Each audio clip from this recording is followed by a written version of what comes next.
Hola, mi nombre es Héctor Yarzún y les doy la bienvenida a Todo Va Bien, canal de crítica de cine chileno.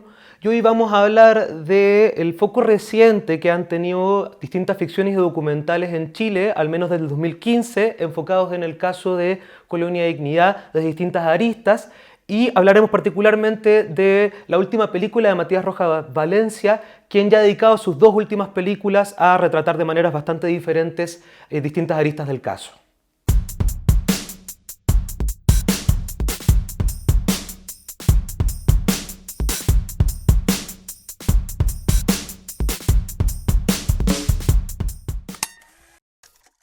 Con el posible antecedente de La Colonia de Orlando Ljubert en los años 80, se podría decir que en los últimos años, en los últimos ya 15 años más o menos, hemos tenido un reaparecer como tema recurrente el caso de Colonia Dignidad. Podemos pensar en Colonia, esta película de gran producción con Emma Watson y Daniel Brühl. Podemos pensar en Dignidad, la serie de Mega. Podemos pensar en Colonia Dignidad, la serie de Netflix muy comentada y muy discutida hace muy poco.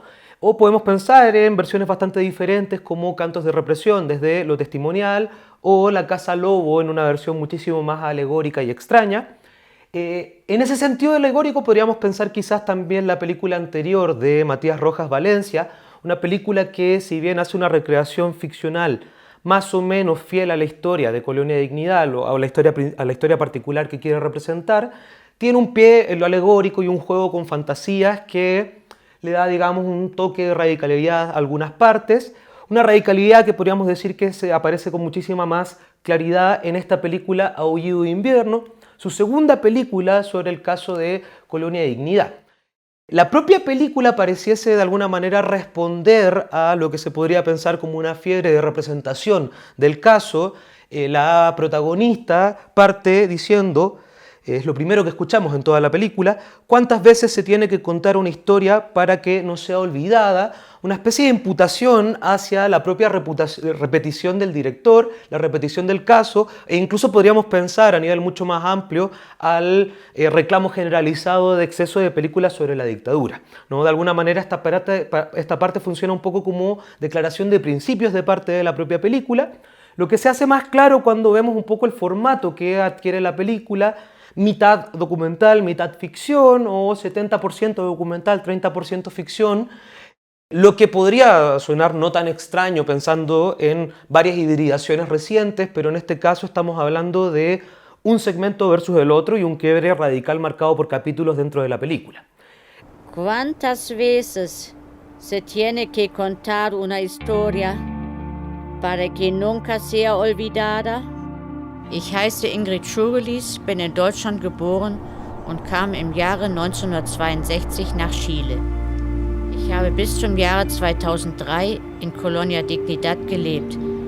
Franz und ich haben an diesem Ort mehr als 40 Jahre gelebt, in kompletter Isolierung und wurden wie Sklaven gehalten. Disculpe. ¿Está bien? Me mareé un poco. Se perdió. Se perdió. Aber dieses Mal handelt die Geschichte nicht über diesen Ort. Baje conmigo ahora. El bosque se pone muy oscuro hasta ahora.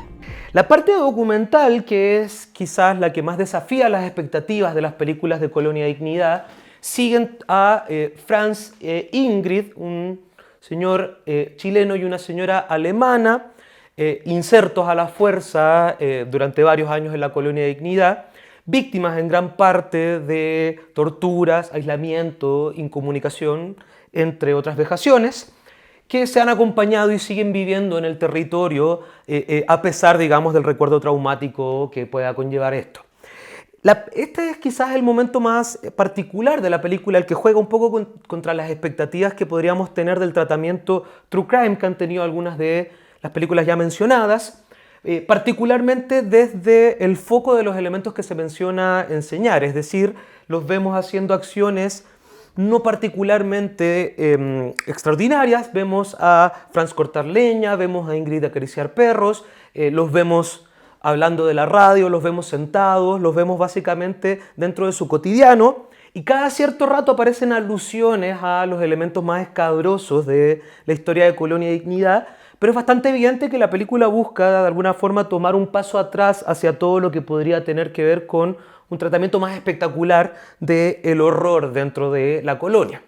En ese sentido, toda esta primera parte es la que me parece más radical en tratamiento, también con una puesta en escena muy controlada, digamos, con cierta complicidad de parte de los dos protagonistas que dan testimonio, pero evidentemente también actúan y performan un poco a cámara.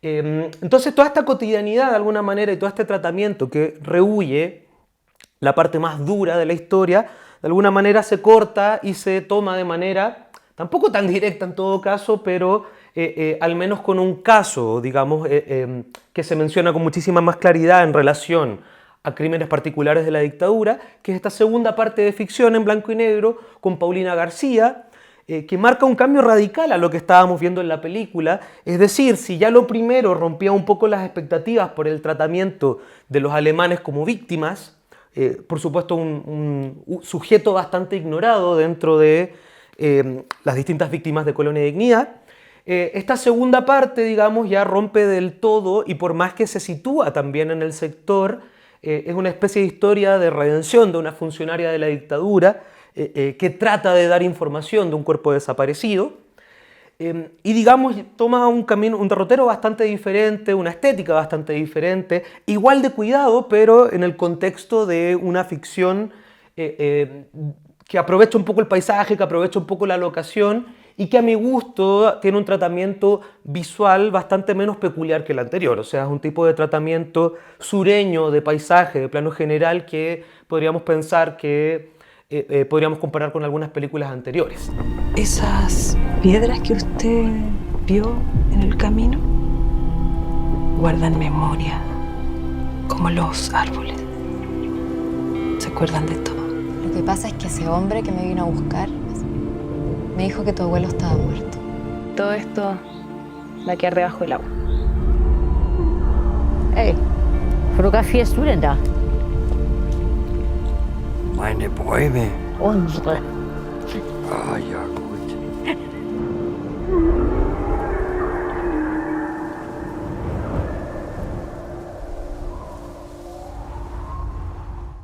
Esto sobre todo, esta diferencia radical entre ambas partes, que es evidente que la película la hace buscando, digamos, ese quiebre, es evidente que la película quiere dejarnos un poco estupefactos entre estas diferencias tan grandes entre un capítulo y el otro, deja al espectador un poco con la tarea de hacer la conexión, porque más allá de la relación con Colonia Dignidad, que es lo que hace evidente que ambas historias se puedan empalmar, es difícil no entender el segundo capítulo como una especie de interrupción tonal, temática, etcétera, a lo que tenía que ver con el tratamiento del cotidiano de estos dos ancianos. Entonces la vuelta al capítulo 3, sobre todo, que es una vuelta al tratamiento del capítulo 1, de alguna forma revela lo que uno ya podría haber sospechado, y es que la parte ficcional funciona casi como una especie de cortometraje independiente. Y más allá de algunas conexiones temáticas o metafóricas que uno puede hacer, la decisión principal pareciese ser producto de dos proyectos diferentes que se unen y que no terminan, digamos, de cuajar del todo entre las conexiones internas de uno y el otro. Parece haber algo de indecisión dentro de este trabajo del capítulo 1 y el capítulo 2, y sobre todo cuando el capítulo 3 adquiere tintes románticos, no particularmente edulcorados, tintes románticos, digamos, bellos, propios de personas que se acompañan en el cotidiano, que, digamos, han vivido vejaciones juntos y que en su cotidiano no quieren hablar de ellas y simplemente se dan un poco de compañía. La película, una vez que se centra en eso, en el cotidiano, digamos, romántico, hace dar con más evidencia que la segunda parte es difícil no entenderla como una especie de interrupción del tratamiento documental, que es probablemente el que suscita mayor interés.